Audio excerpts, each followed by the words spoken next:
Hey there, welcome back. So today we will experiment few things and we will try to introduce you with inheritance. In order to do this, I have already added this project into my Eclipse IDE, and in here we have couple of packages. I will walk you through this very simple and easy to understand program. So let's get started. So to start with, first of all, we have this demo.java file, and this demo.java file is extremely simple, where we simply have the main method and the package is org.steadyeasy. So no rocket science in here. Moving forward, we also have org.steadyeasy.parent package, and inside this package we have this vehicle.java class, and inside this class we are simply starting with few properties. And to start with, and in order to demonstrate how the inheritance works, I have kept all of these properties as public. In real life scenarios, the properties would be private. So we will handle the situation where we will update the access specifier and we will convert these public to private, and we will also discuss related to access specifier later down the line. Alright, so moving forward, we also have yet another package. The name of the package is org.steadyeasy.vehicles, and inside this package we have couple of classes. The first class is bike, where we only have one property, which is handle. Then we have car package, where we have couple of more properties, and these properties are steering, music system, air conditioner, fridge, and entertainment system. Let me modify this a little in order to follow the naming convention. So the naming conventions are now getting followed. And then we also have the class for truck. So this is the class for truck. Let me also show you the PPT, which will give you a better idea what we are trying to do in here. Now friends, if you remember this presentation, then this presentation is something what we are trying to implement in our program. So these are the properties which are there for the specific vehicle. The vehicle are bike, car and truck, right? And definitely there are some common properties. So we are keeping all of these common properties in our class by the name of vehicle, and we will be deriving the properties to our child classes, and these child classes would be bike, car and truck. So this is what we are trying to implement, which is in front of you.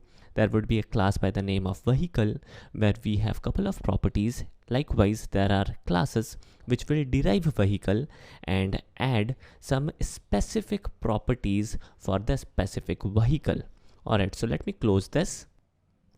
Alright, so coming back to our program, here is our demo.java file, where we would be creating an object, and moving forward, here is the vehicle class, where we have the common properties like engine, wheel, seat, fuel tank, lights.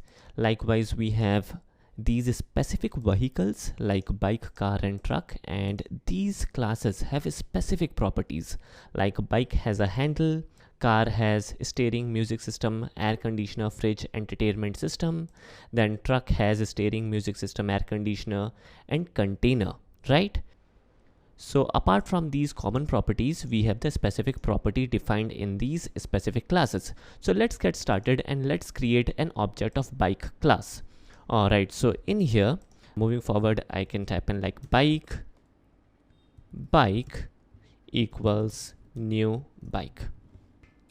So no rocket science in here, and we will be simply importing the bike class. Now if we try to access the properties, what would be the impact? So I will type in bike dot, and in here if we check the suggestion, it is giving us only one suggestion from bike class. The suggestion is handle. So we can access the property handle right away, which is good, but we are not able to access the property which are there in this vehicle.java class. And there is a specific reason why we are not able to do that. Moving forward, we are not able to use this properly as well. Somehow this is giving us some kind of error, and the error is variable declarators to complete local variable declaration. And the reason is pretty simple. In here we are not having any default value. So what we can do is we can initialize this with some string, and the string could be like short. So the bike has a short handle and the error is vanished. Alright, so moving forward, we would be making these properties which are there inside our vehicle class available to our specific classes. And these classes are bike class, car class and truck class. And the way of extending is pretty simple. We will simply extend the functionality and properties from our parent class, and in order to do that we will make use of extends keyword, and then we will make use of the name of the class. So here is our class. Alright, so this looks cool. Let us do the same for car and truck as well. So in here we will extend these as well. Extends vehicle, and let's quickly do it for truck as well. Alright, so this is fantastic. Now moving forward, if we check the demo.java file, and in here, for example, if we try to check the properties which are there, then in here we can easily identify that we are able to access the properties from vehicle class as well. And these properties are engine, fuel tank, handle, light, seats, wheels. Out of all of these properties, only handle is from our bike class. Rest of the properties are from vehicle class.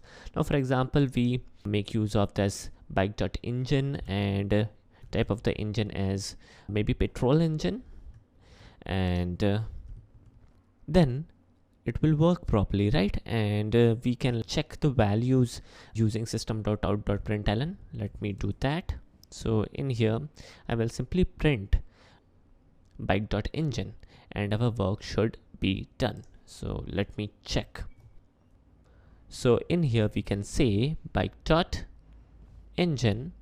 and the value would be printed, as we have already initialized the object for this property. Let me show you the output, and here is the output. So this is amazing how we can access the information from the parent class. Definitely there is more to it. This was simply an introduction part, and there is more to it, and we will check more details in our forthcoming videos. So thanks for watching. Take care.